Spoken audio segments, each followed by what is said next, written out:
So, sir, first of all, many thanks to you for accepting my invitation, and a very good morning to you and all. Thanks to all the Thank you. participants for joining in. Mr. Ashish Raha has been a senior officer of the IRS, and he was posted in Delhi for many years before retiring. Presently, he lives in Delhi. Before retiring, he was a senior officer in the Central Bureau of Excise and Customs.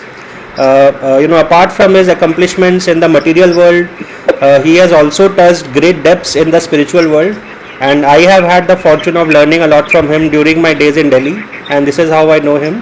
I have also had the fortune of visiting his house and attending few of his spiritual circles, and also had a lot of very interesting discussions from him.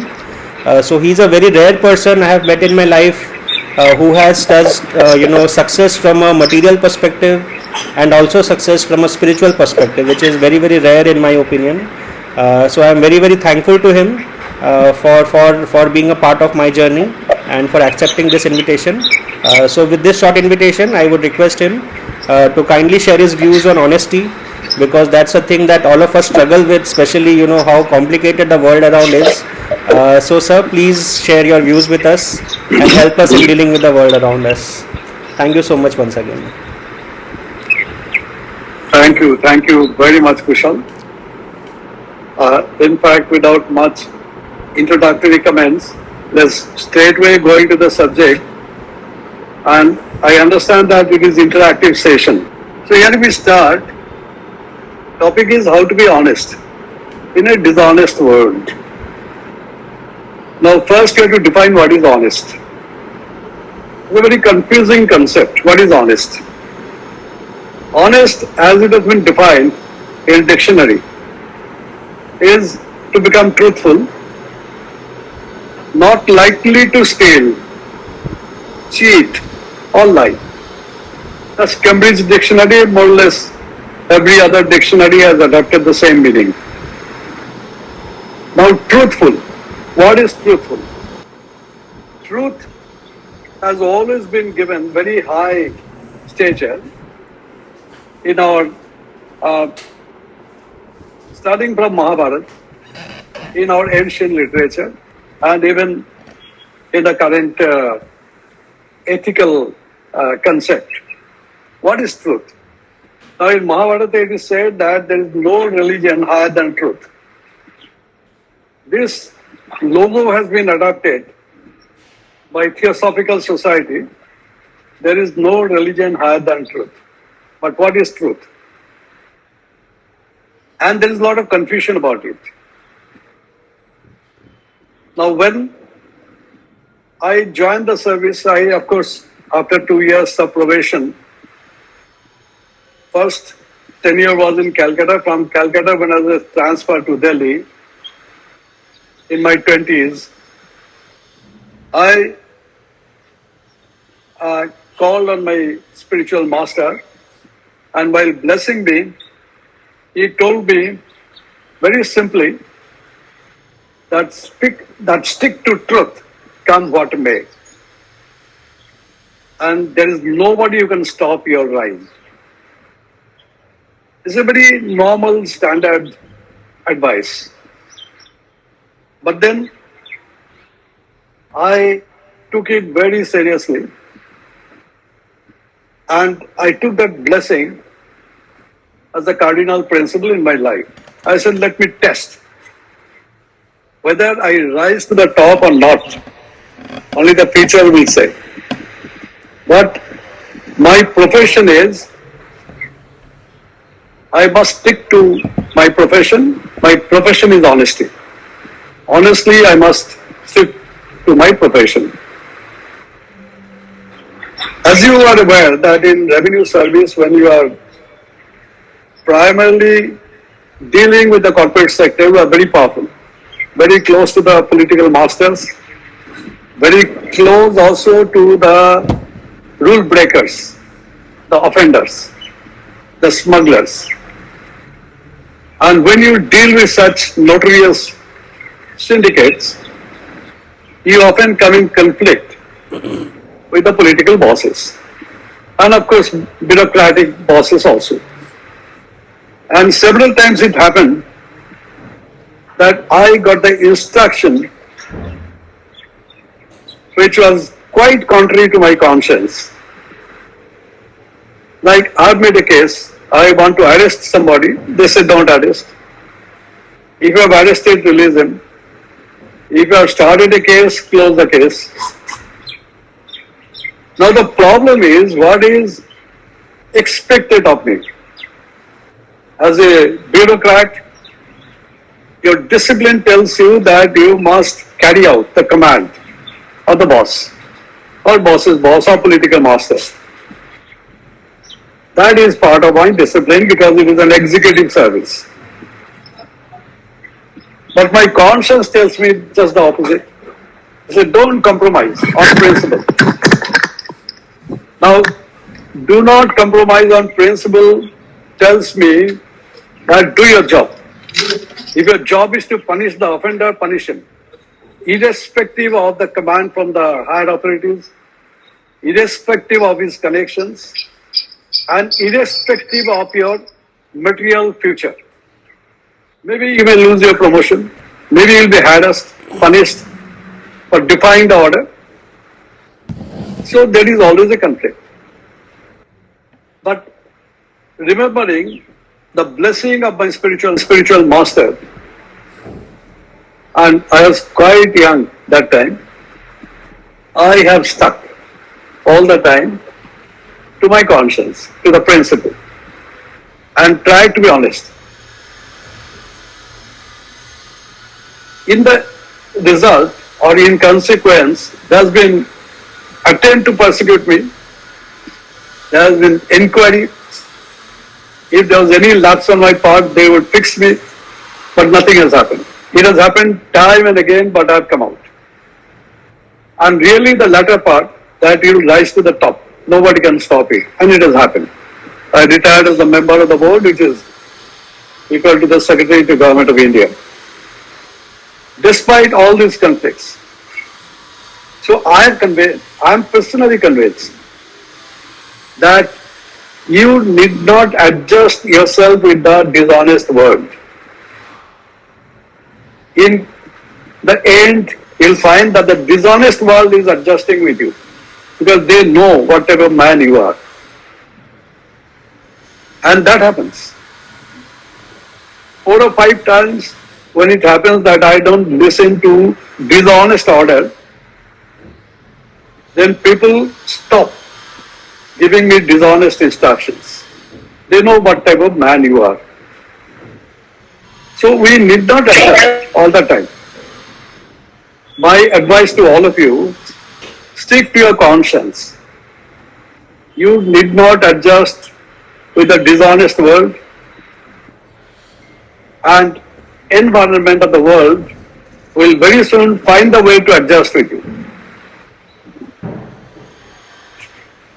There are instances where when I said I don't take oral instruction, because oral instructions are generally very dubious. And written instruction also came from the minister, and I defied that also. So obviously you can understand that what can happen to a bureaucrat. Summarily transfer order came, but finally I prevailed. Anyway, this is a long history, but in sum I can tell you that if you stick to honesty, you'll find that the world is adjusting with you and nothing is happening to you. Maybe little harassment, that's all. When we joined the service, I remember, first day itself, the trainer said that if you want to be corrupt, sky is the limit. Someone in the batch quit. We hope that you will train us how not to fall from the sky. The trainer smiled and said, we'll train you only how to be rooted to the ground. And one has to be rooted to the ground. Need not look to the sky. So for for my personal experiences, and this is not the forum to share with you in detail whatever I experienced. But I find that people who are honest, there are two types. One, become honest out of fear of being exposed, out of fear of being disgraced. So honesty out of fear. That type of people are also there, they are very weak. They are always fearful. If they remain dishonest, if they become dishonest, they will be caught and they will be humiliated.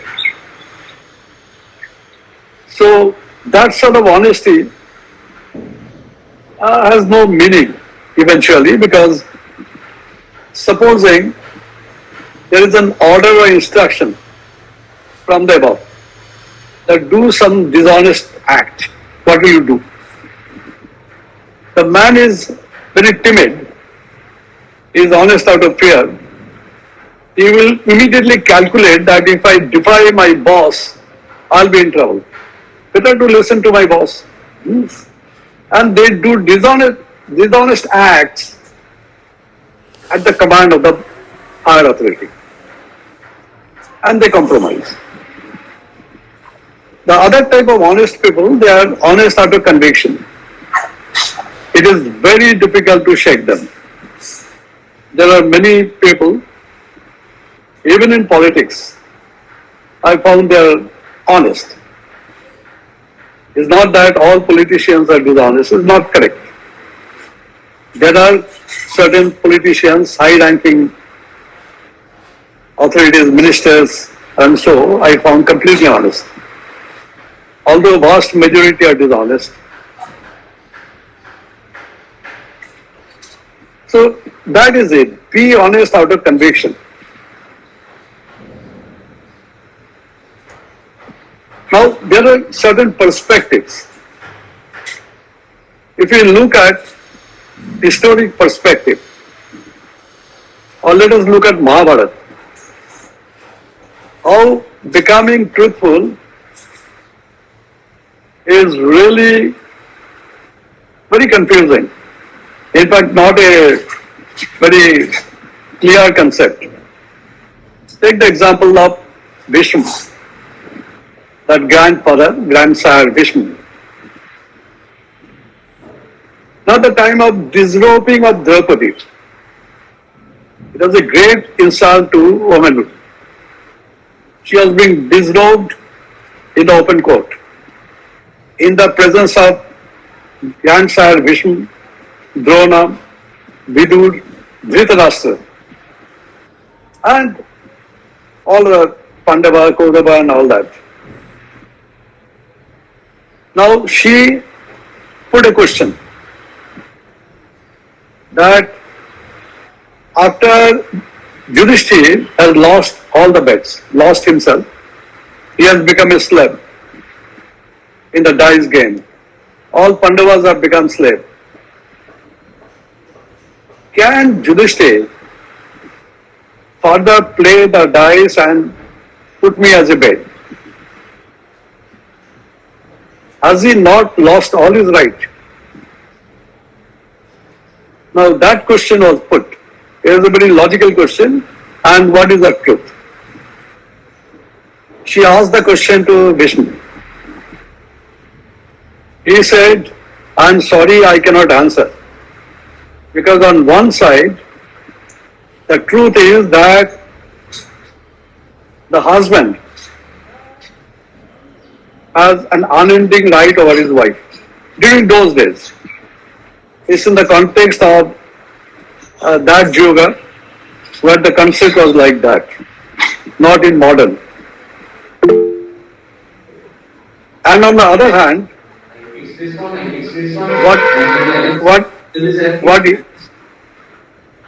what you are saying is also correct. Yudhishthira, after having been slave to Duryodhana, slave has no right. He has no right over anybody. He has no property. So how can he have you as bet? So it's very confusing, I cannot answer. So even on truth, what is truth? There's a confusion. On that, of course, Krishna's concept was very clear.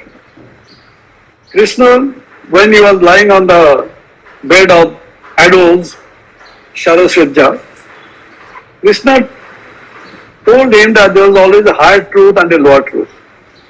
On the lower plane, yes, what you are saying logically, husband has a right, eternal right over wife, no doubt. Even if he is dispossessed of everything worldly, but still he has a right over his wife. But there is a hard truth. It's an insult to woman, the chastity of woman. And you should have definitely protested and interfered. You have not done so. This is one. There is another. On the eve of the Kurukshetra war, Vishnu definitely had the option of not joining the war, because he was very much convinced that truth was on the side of Pandavas and he should be truthful. Jata dharma tatha jaya. But in spite of all this, he joined. Why he joined Duryodhana? Knowing that Duryodhana was on the side of the adharma. Because he made a promise or took an oath that as long he was alive, he would protect the throne of Hastinapur. Now, Hastinapur throne was with Dhritarashtra and Duryodhana. So, going by his oath, which is very much truthful for a Kshatriya, he had compulsion to join the war on the side of adharma, knowing that Duryodhana was full of adharma. And all along he was blessing Yudhishthira on the other hand, that you should be victorious, you should win. So that is the confusion, where the truth lies. He is truthful to his vow, oath, and on the other hand, he is joining the adharma, untruth. So this confusion you'll find many times is coming to your life and oppressing you. Say your own relations, your parents, your children, your brothers, sisters, they are not honest, they are dishonest. They have done some act which you cannot support, but you have family loyalty, bonding, allegiance. So when there is a conflict between your own kin and some other neighbors or some other people who are on the side of the truth, you are often perplexed what to do. Should you support your own people or should you join the other side and be disloyal to your family? It happens many a time.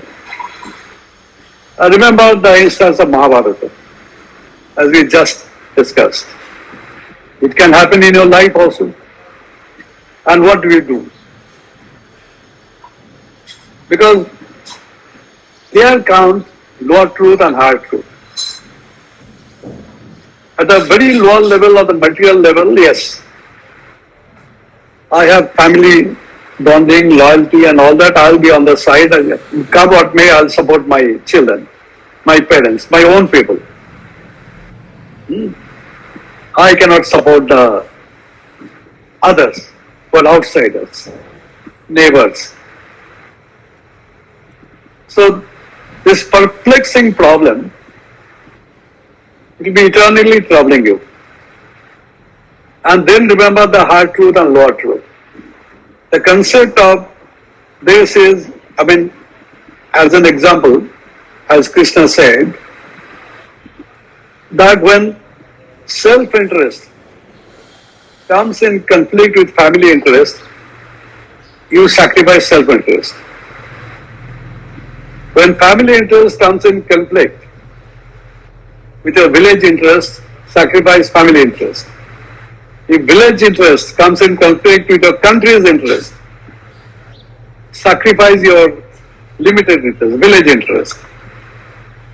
If your country's interest comes in conflict with the world's interest, you may sacrifice your country's interest also. Ultimately, it is the humanity. Always look to the higher truth and never go by the lower truth. So in other words, your conscience, but conscience is not awakened in many people. If it is in slumber, then what do? Let us look at the example of terrorists. Maybe they are honest to their principle. They have been told that it is your religion, becoming truthful, you sacrifice your life, kill people. So that way they go on killing even innocent people because they are told so and they stick to their principle. But are they truthful? What is their conscience? Their conscience has been all, I'd say, misplaced and manipulated.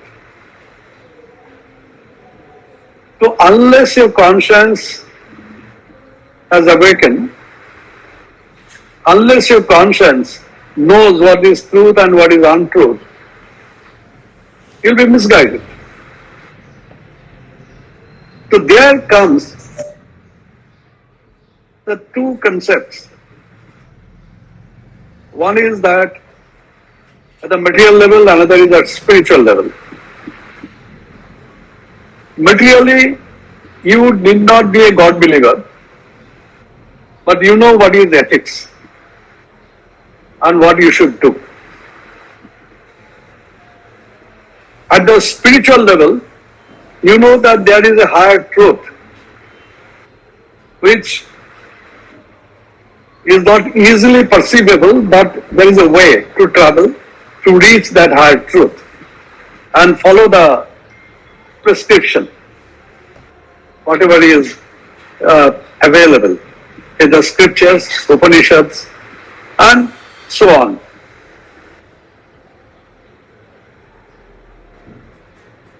But one important thing that comes to mind is that belief in rebirth.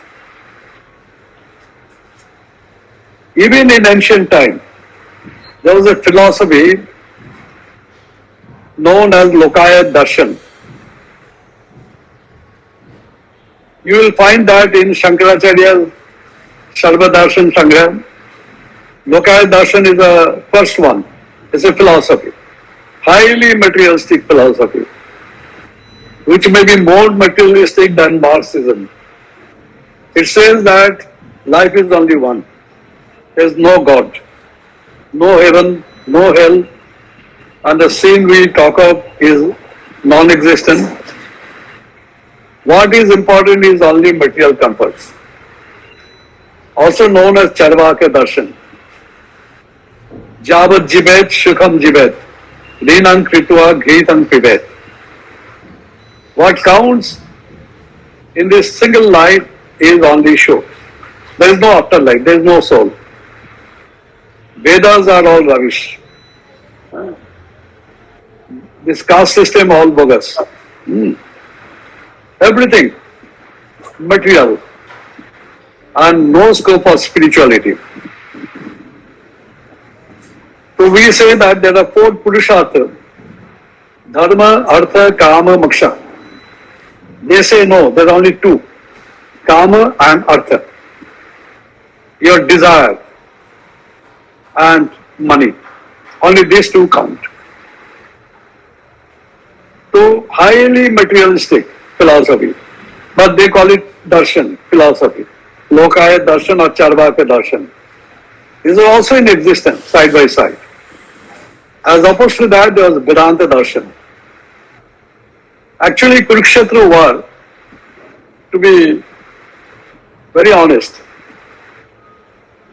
is a conflict or war between these two concepts. It is not a war for the throne. We often say it is for the throne that they fought. No. Because Krishna, taking part in the battle,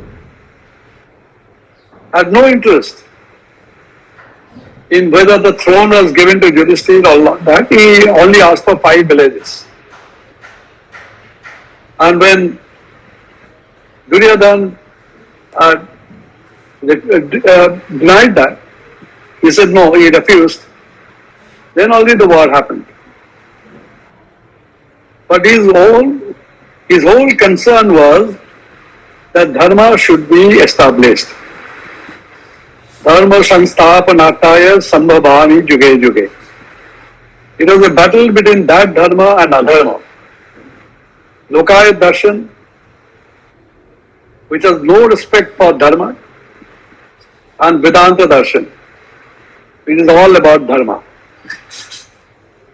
He knew that if Yudhishthira was denied the throne and Duryodhana ruled, then the Vedantic dharma would disappear from the world. And that was his perspective, a very high perspective. Of course, that perspective was unknown to others. But it was Krishna's perspective that eventually mattered. So that is one. And the other is spiritual, Vedantic, according to which you, for your karma, you will be accountable not merely in this birth, but maybe in your future reincarnations. So that is known as prarabdha. Even if you are not caught for your evil act or dishonest act, you'll pay the price, maybe in some other life. If you go through Dhammapada of Buddha, you'll find that Buddha is explaining to all his disciples why bad things have befallen them and what evil karma they have committed in their previous life. Dhammapada starts or begins with an anecdote of one Chakshupada. He was a disciple. When Buddha was preaching in Jetavana, his disciples asked him that this fellow Chakshupada is so sincere and so devoted to you. He has been born as blind. Why so?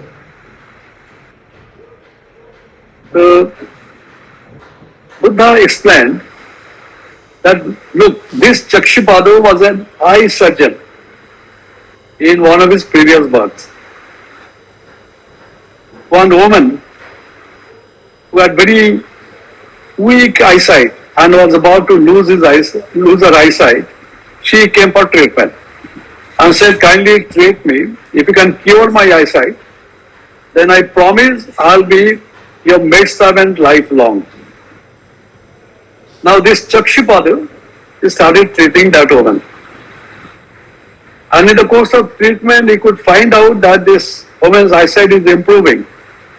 But the woman, out of fear that if she admitted that her eyesight had improved, maybe lifelong she'll have to be the maidservant, a maidservant of that man, Chakshupada. So she lied. She said, no, it has become even worse.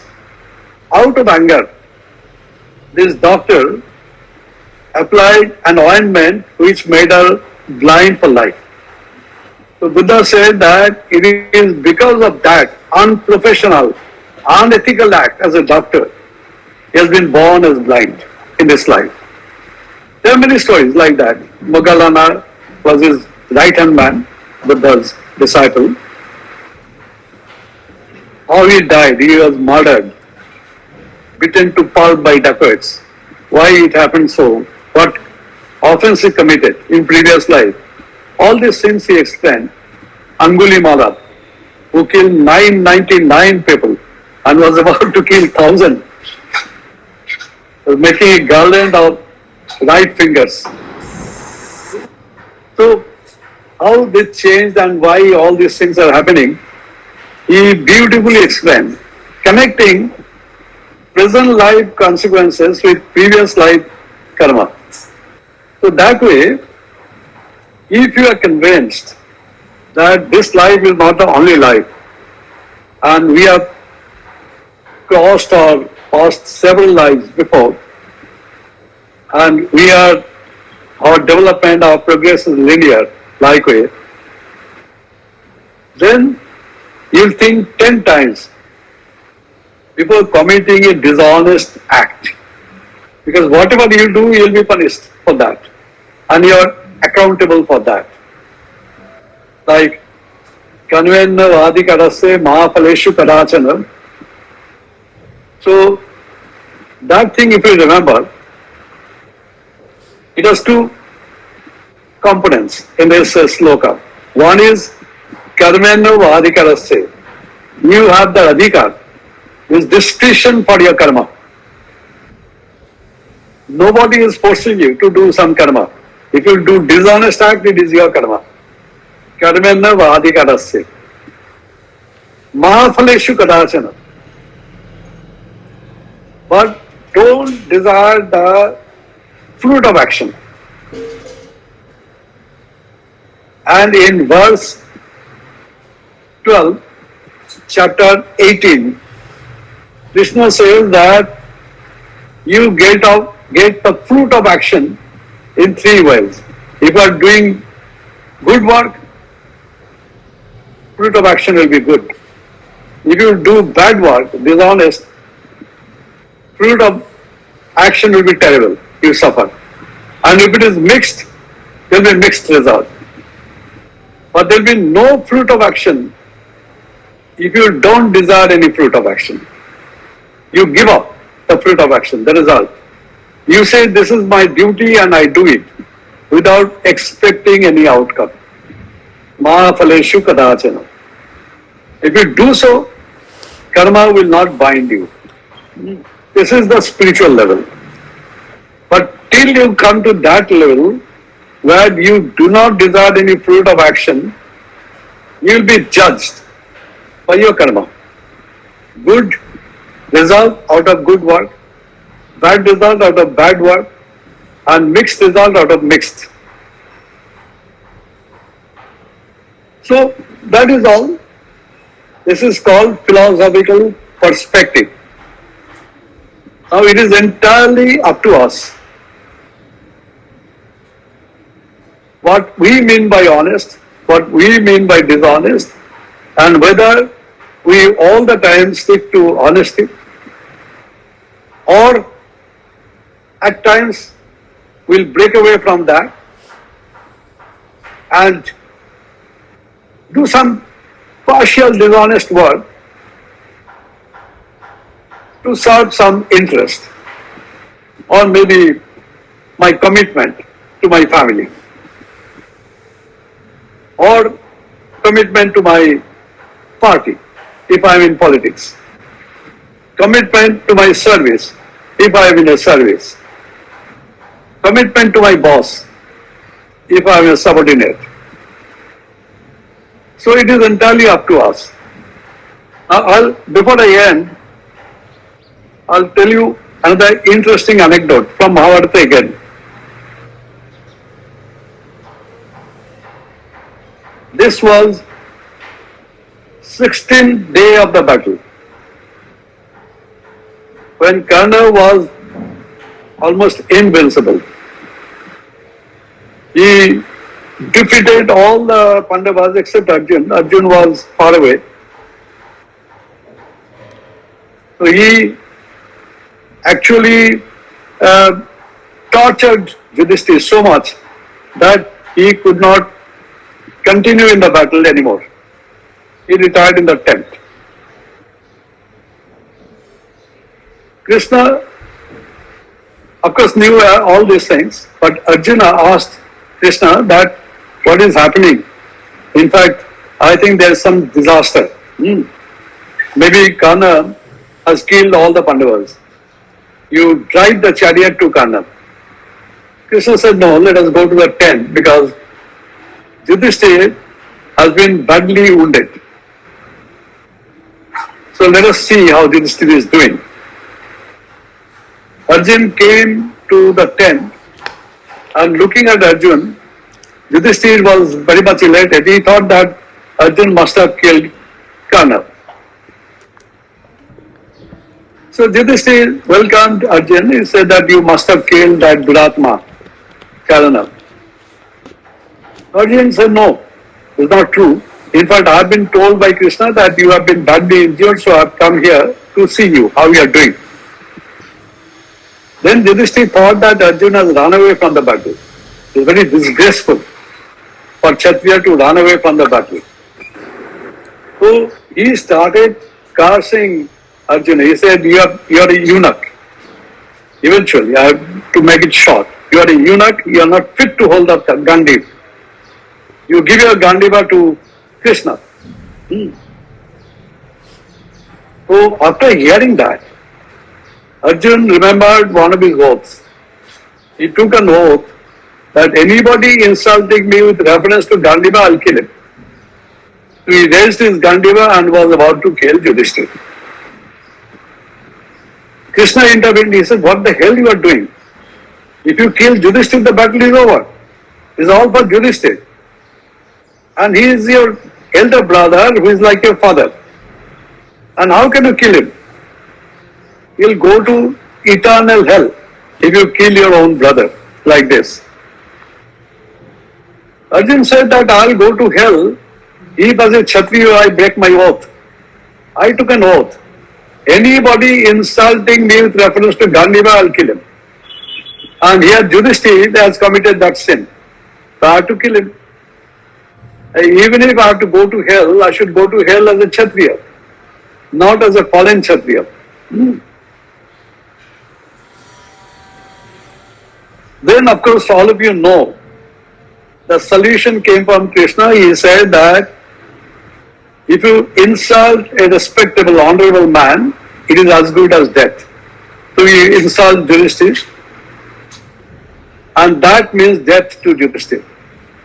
So that is death penalty to Yudhishthira. Arjun did it. He said, you are actually the eunuch, not me. You have run away from the battle, not me. So like that. And for you, all the brothers have suffered like that, being in exile for 12 years. And 1 year, of course. So 12 plus 1, 13 years. And Yudhishthira lowered his head. He said, yes, I accept all the allegations and accusations. Now Arjun drew out his sword. He wanted to kill himself. Krishna said, what the hell are you doing again? He said, I took another oath that if I ever insult Yudhishthira, I'll kill myself. He said, if you kill yourself, who will fight the battle? Who will fight against Karna? He said, I don't know, I'm a Kshatriya. I've taken an oath, I have to keep it. Oath is always the lower truth, mind you. Now Krishna says that, look, there is a way out. Of course, way out I'll tell you later, but the anecdote he narrated is very important. The anecdote is that there was a Brahmin who always spoke truth and never in life he told lie.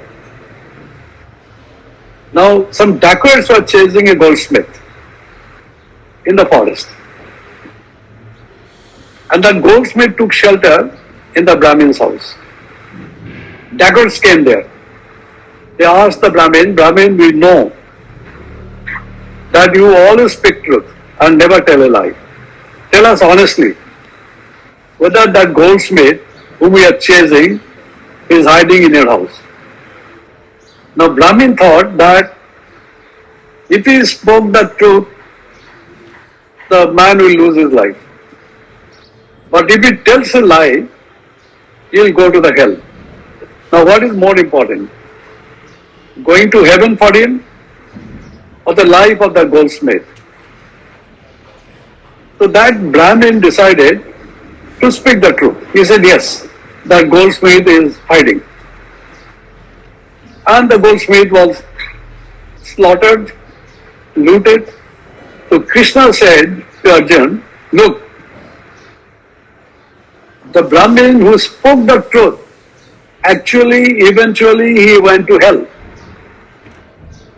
Because his truth cost a life.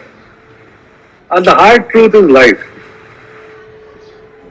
Not your, principle to stick to truth all the time.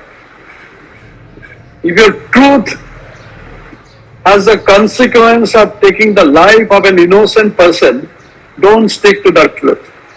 Save the life. There are many things to learn from that. The life of a person, life of a creature, life of human is more important than your oath or more important than your principle. Innocent life, I say. Not the life taken by a soldier while on the battlefield. His innocent life, harmless. Then of course he get the way out, and that way out is also very beautiful, exemplary. He says, Krishna said, that self-flattery is like committing suicide. If you go for, self-praise, self-admiration, it is like committing suicide. Arjuna, you flatter yourself. And that would amount to killing yourself. So your oath is kept. You put an end to your life by self-flattery. So whenever you flatter yourself, indulge in self-admiration, you remember that story of Mahabharata. Self-flattery, self-admiration amounts to self-killing. Because self, S capital, is infinite, is actually Brahman, is the highest God. So flattering him is to minimize him.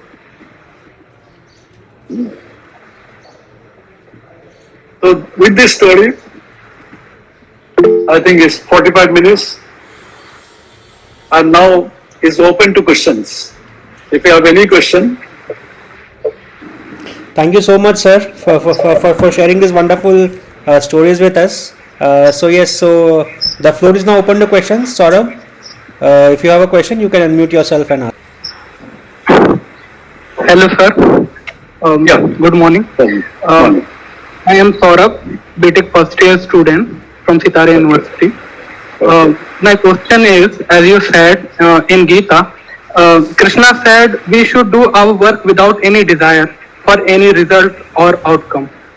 Then how we will able to stay motivated for that work, and how we will be able to do it with our full dedication? It's a very interesting question, and such questions are often asked and often come to your mind also, everybody's mind. The point is that you know what you should do. Your karma, it is your duty. Now if you want to help somebody, say you are a scientist, you are on a research. Of course, the research purpose is to find out something which will help the community, help the humanity. You do it. Don't expect the result like Nobel Prize. or recognition, accolade, admiration. Don't expect that. Do your duty. Your duty is to serve people, serve people. Don't expect that you'll get recognition, you'll get, well, high admiration and felicitation or a prize. Never expect that. Do your duty. There's nothing wrong. Now, if you are studying hard, study hard. Self-motivation. Study, I want to know. Now, if you expect that you must come first and you are studying to come first, this is expectation.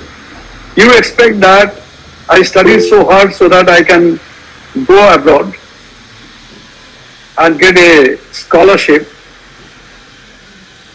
Maybe it doesn't happen so, and you'll become frustrated.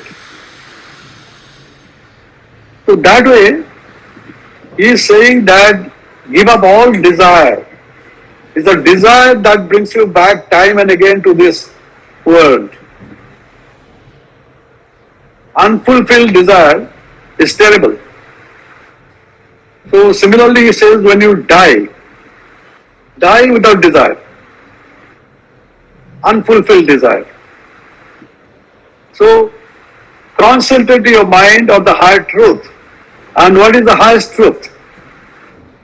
Of course, they are Vedanta and maybe modern physics or quantum science. They say that whatever we see and experience in this world is not the truth. Maybe these are all illusory. And particles, whether they are particles or wave, or whether they are at all in existence as particles or as what we see, is extremely doubtful. These are not the ultimate truth. In Advaita Vedanta, it is said that these are all Maya. We are not into that. Whether it is Maya or not, whether these are facts of life or not, immaterial. We are saying that do whatever your heart tells you, whatever you are motivated to do, you do. Don't expect the outcome. Even in the modern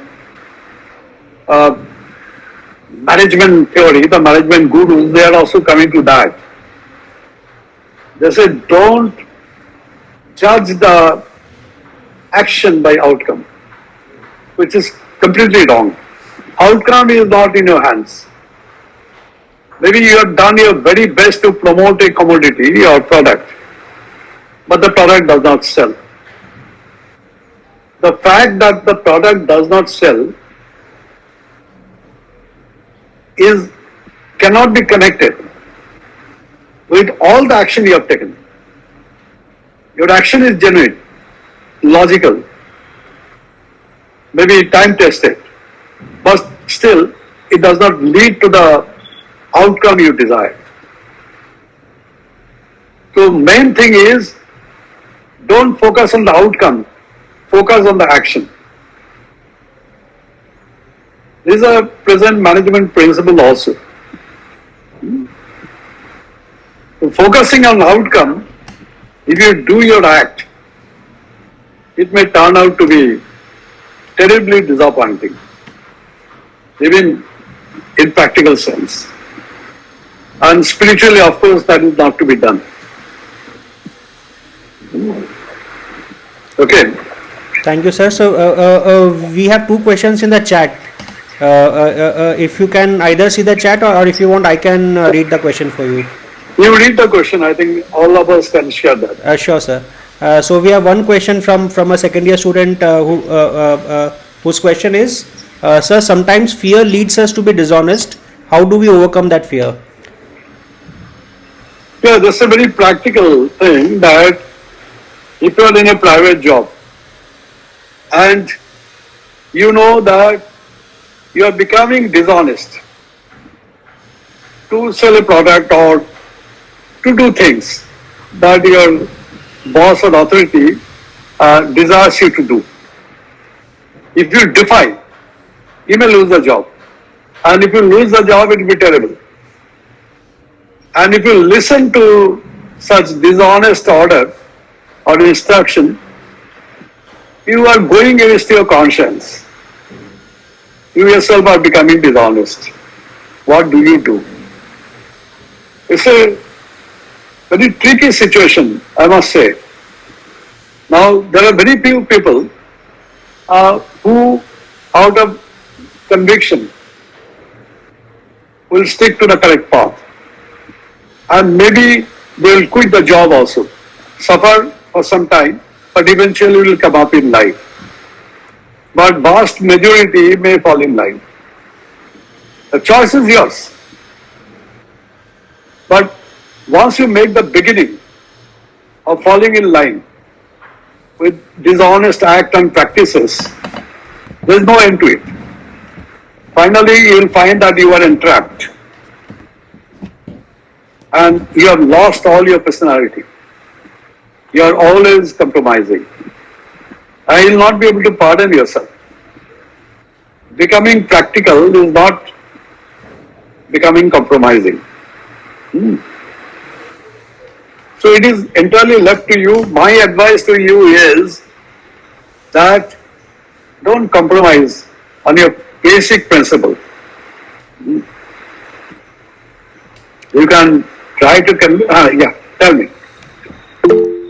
Sir, a very interesting answer, sir. So the next question is, interviews often have this question that the person who is giving the interview has to tell the strengths and their accomplishments. So how do we do this if admiration is suicide? How do you do what if admiration? So basically, you mentioned that self admiration is equivalent to suicide. But if we have to narrate our strengths and accomplishments in an interview, how do we do that without doing self admiration? No, it is not self admiration. If you are objective in self assessment, it is not admiration. Now, point is whether you will point out your weakness. You have the guts to point out your weakness. Very few people have that guts because you have to sell yourself. You have to tell the businesses or the interview board that you are suited for the job. And how do you do so? You bring out all your plus points. And you will definitely not bring out your minus points, negatives. But there are exceptions. I remember one instance, anecdote rather, and factual anecdote, that I was in charge of Sahar Airport, Bombay, during late 80s. And during those days, smuggling was rampant, gold was prohibited, 95% will be in red channel, 5% in green channel, just the opposite of what you see today. And corruption was random. So basically that is why perhaps they thought, the authority, that I should be posted there. So I told them that, look, if there is any corruption complaint comes to me, I will first take action and then inquire. Because I knew that it is very difficult to resist the temptation of taking bribe. So one fellow is a Sardar. He is a preventive officer. He asked me, sir, if some passenger offers me bribe, what do I do? I thought the fellow is testing me. I said, you straight away complain to the police, because offering bribe is also an offense, or get him arrested. I thought the matter ends there, and no longer there will be any question on the same type. After a day, next day, that fellow came up. He said, sir, 2 ladies are offering me bribe. Now what do I do? They are from Gulf. reputation those days was quite different. That to get away from customs, you have to offer bribe. So I said, immediately rush, go to the police deputy commissioner. I told him, I rang up. DC police was posted there. I said, make a complaint and get those two ladies arrested. And the fellow went there, made a complaint. And those two ladies, when the police came to the arrival hall, they were still dangling $200 notes. And they were caught red-handed and arrested. Now I rang up the reporters. I said that publish it in the media. That on the complaint of customs officers, two bribe givers got arrested. But the fellow said, the reporter, he said that, sir, I'll lose my credibility if I publish such absurd news that customs officers are complaining against bribe giver. Nobody will believe. I say, you quote my name, you quote me and publish it. He published. After about a fortnight, that fellow came. He says, sir, I've been ostracized. None of my colleagues is talking to me. They said, bloody hell, you published that, got that report published, and now our bribe has completely stopped. I said, ठीक है, good, either you change me to some non-current department because they are not talking to me. I said, ठीक है. Now this fellow committed a breach in the sense, the same fellow, a smuggler, while his smuggled goods were getting inventorized and he was focused completely on the inventory, the fellow ran away. He slipped. So I fired him. I said that you should have been more careful. For knowing you, I'm not taking any action. Now in the resume for confidential report, he mentioned that incident and also mentioned that it was the duty of my boss to punish me, but he did not. I said, what the hell you are doing? In your resume, which is on record, you are pointing out what lapse you committed and you deserve punishment. I know you, you are totally honest. It was some breach and you did not have reported. So delete it. You prepare another report. He said, no, I'll not do it. It was my duty to report the lapse I committed, and it was your duty to punish me. But you have failed in your duty. So I'm not going to remove anything. That will remain. It is up to you. You didn't punish me that time, you can punish me with a bad report. Now such people also I found. And it answers. There are people who have the guts. You need not point out your negative side in the resume or in your biodata or whatever. But report should be objective. And if you are fully aware of your handicap, you should not be shy of projecting it and overcoming it. So such gutsy officer also I have seen. So my concept completely changed. All are not dishonest. Even in politicians also I found there are some totally honest. Thank you, sir. Very interesting. Very interesting. Sir, now the next question will be from Aditya, who has been raising his hand since a long time. So Aditya, please go ahead. Aditya. You are on mute. Thank you, Kushalda, and thank you, Shetadi, for the opportunity, and thank you, sir. Thank you, sir, for being here and showering us with your pearls of wisdom that you have gained throughout your experience in the services. So you said few of the things which really appealed to me. One of them is I can relate to it because I'm a very early professional at the moment, and there are few things that we go through, and some of the things that you said just completely resonated with me. One of them was we need not adjust ourselves with the current world.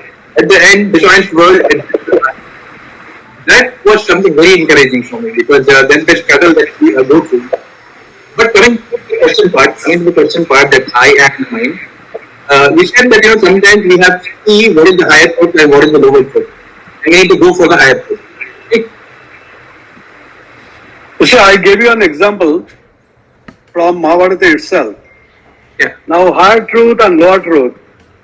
Now, self-interest in conflict with family, family in conflict with community, community in conflict with the nation or country, country in conflict with the humanity. Always the higher truth and lower truth, you know yourself, and higher truth must prevail. And when the humanity come in conflict with the highest truth, that is liberation. Of course, your drive for liberation, that must prevail. So, like that, in fact, in Upanishads, in Gita, always you find that slowly you are transcending your limits. First within your material limits, then rise above the material limits, slowly come to the spiritual.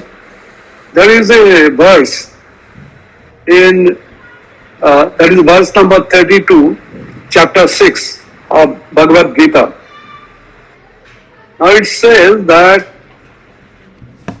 in happiness or sorrow, the person who identifies self with the rest of the world, he is the greatest yogi. He is not calling up detachment. He is not calling up monkhood or giving up.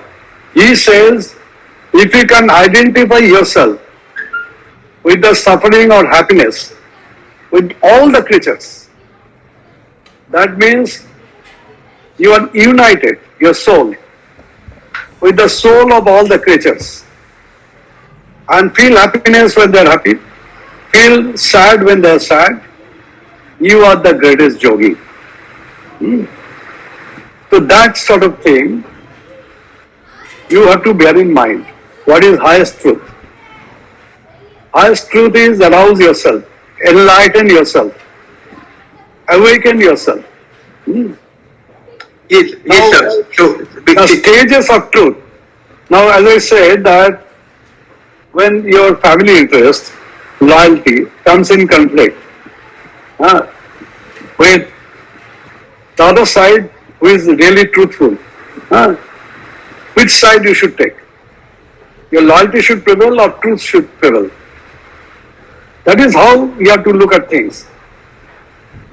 Now, lower truth is family bonding, loyalty, your duty to the family. That is also a truth. You have to do it. You have to look after. Still hard is, truth is on whose side? Your family is at fault. Should you take side of the family or not? This is how you examine yourself and take the decision. So higher truth and lower truth will be constantly and unendingly in conflict, in your mind only. yes. And you are the best judge. No outside force can resolve it. You have to resolve it. So we need to have our wisdom that much that much enlightened to actually discern. And determination. You have to do it. Very interesting, sir. Thank you. So Thank you. one more question from a student is that he says that generally we become dishonest when we want to live in our comfort zone, and being honest True. requires us to get outside our comfort zone. So how do we do that? How do we get outside our comfort zone?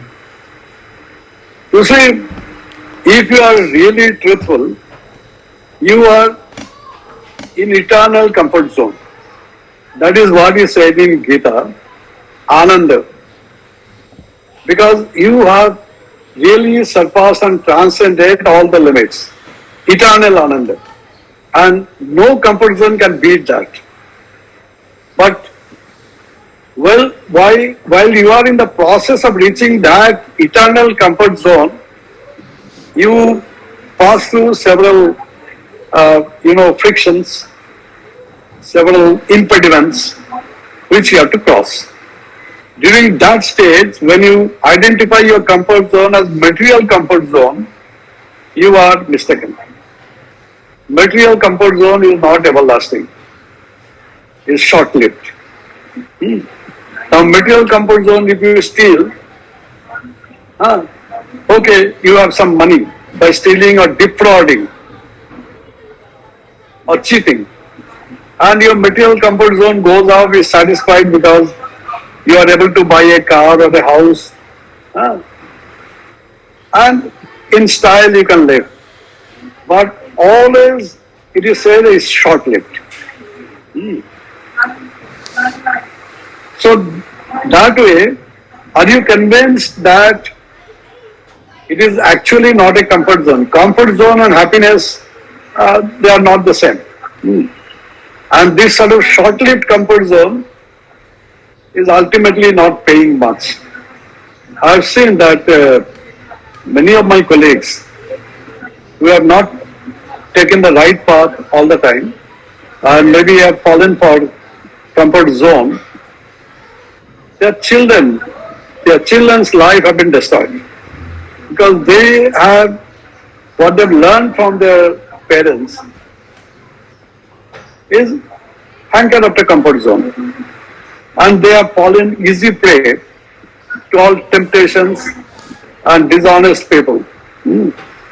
So they have been spoiled completely, and in the end, we find that the parents, those who always sought comfort zone, they died extremely unhappy. So this is not paying. Seeking comfort zone is not paying. If you can sleep in peace because you have not compromised, no comfort zone can beat that happiness. So that is my outlook. Thank you, sir. Very interesting. We have one final question, I think. Sir, you mentioned that we should not worry about the output while performing actions, but it may happen that many times we are trying to work very hard and doing action with sincerity, but the outcome is never coming, and that also gets very frustrating. So how exactly do we deal with that situation, and how do we move forward to perform action further? So that is what Gita says, give up the desire for outcome. You do your karma, give up the desire, it's not in your hands.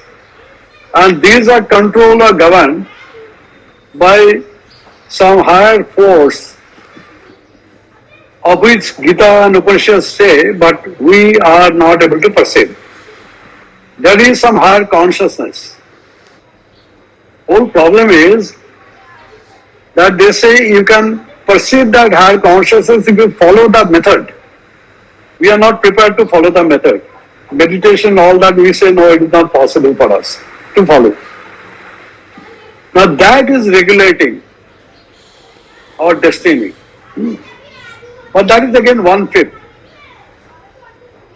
Remaining 4 parts, there are 5 things which happen, that is verses 13, 14, 15, if you read in chapter 18 of Gita, Krishna says that there are 5 things which constitute any action in this life.